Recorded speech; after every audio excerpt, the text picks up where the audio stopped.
Most लोगों को ये लगता है कि इंग्लिश बोलना और सीखना बहुत ही मुश्किल है, लेकिन इंग्लिश बोलना और सीखना तब तक ही मुश्किल है जब तक कि आपका बेस क्लियर ना हो। इस वीडियो में आपकी 50% प्रॉब्लम सॉल्व हो जाएंगी अगर आप इस वीडियो को लास्ट तक देखते हैं तो। Hi, my name is Prem and I teach English in a simple, effective and a smart way. मैं लेके आ रहा हूं एक सीरीज जहां पे आप इंग्लिश की फाउंडेशन, बेसिक से लेके एक्सपर्ट कम्युनिकेशन स्किल्स तक सीखेंगे। मार्केट में आपको कोई भी English spoken course minimum 30 to 40,000 rupees का पड़ेगा, but you do not have to pay anything to learn English here. आपको सिर्फ एक कमिटमेंट करना है कि आप इस सीरीज की हर वीडियो को ध्यान से देखोगे, उसमें सिखाए गए टॉपिक्स को सीखोगे और प्रैक्टिकल यूज भी करोगे जब तक कि आप एक्सपर्ट नहीं बन जाते। अगर आपने इतना कर लिया तो I guarantee you that you will not only become an expert in English but an effective communicator as well. So without wasting your time, let's get into the topic. आज का टॉपिक बहुत ही इंपॉर्टेंट है because ज्यादातर लोग यही गलती करते हैं। अगर आपने ये टॉपिक समझ लिया, 50% of your problem are solve. So the topic is subject. English language में हर सेंटेंस में कोई व्यक्ति, वस्तु या एक आइडिया होता है जो कोई एक्शन करता है, उसे हम कहते हैं subject. For example, I teach English. So action क्या हो रहा है? टीचिंग। कौन कर रहा है? आई। तो सब्जेक्ट क्या बना? I. She plays guitar. Who plays guitar? She. तो सब्जेक्ट बना she. He likes music. Who likes music? He. Subject बना ही। तो सिंपल फॉर्मूला है, याद रखिए, एक्शन कौन कर रहा है is equal to subject. Who is doing the action is equal to subject. Now लोग यहां पर ही घबरा जाते हैं कि पता नहीं मुझे 100-150 सब्जेक्ट्स याद रखने पड़ेंगे। No, you just have to remember 7 important subject and that's it. अगर आपने इन 7 सब्जेक्ट्स को समझ लिया, you are ahead of 90% of people, that I guarantee you. So ये सात सब्जेक्ट्स कौन से हैं? Let's understand them. I, you, we, they, he, she, it.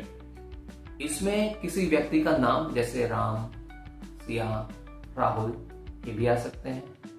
किसी ऑब्जेक्ट जैसे कि chair, table, room, road, car ये आ सकते हैं। या कि कोई इमोशन जैसे कि हैप्पी, सैड, एक्साइटेड ये भी आ सकते हैं। Now let's understand a little bit more. कभी भी कॉन्वर्सेशन में मिनिमम 2 लोग होंगे, एक जो बोलता है, एक जो सुनता है।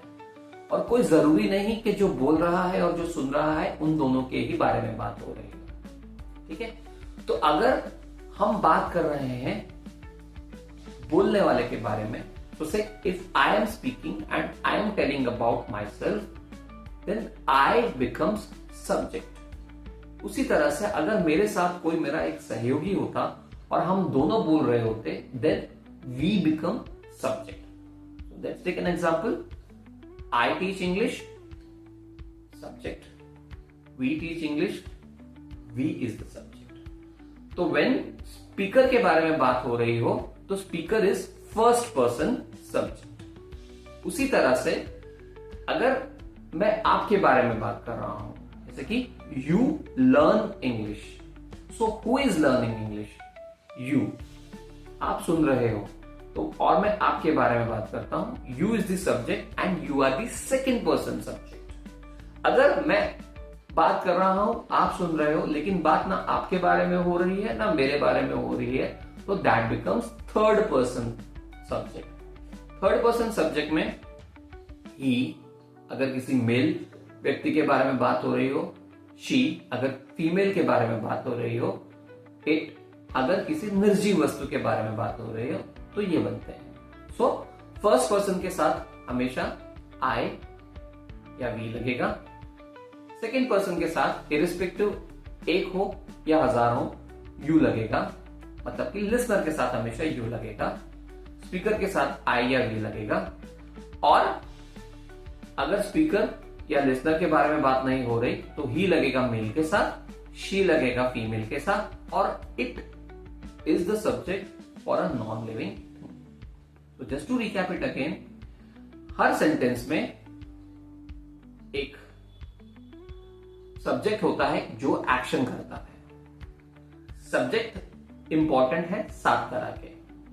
आई and we is for first person, you is for second person, for third person he, she and it. इतना अगर आपने समझ लिया है, आप अगर इतना याद रखेंगे, then it becomes very easy for you to understand what grammar rule to be used to where, जो आप सीखोगे अब अपकमिंग वीडियोस में।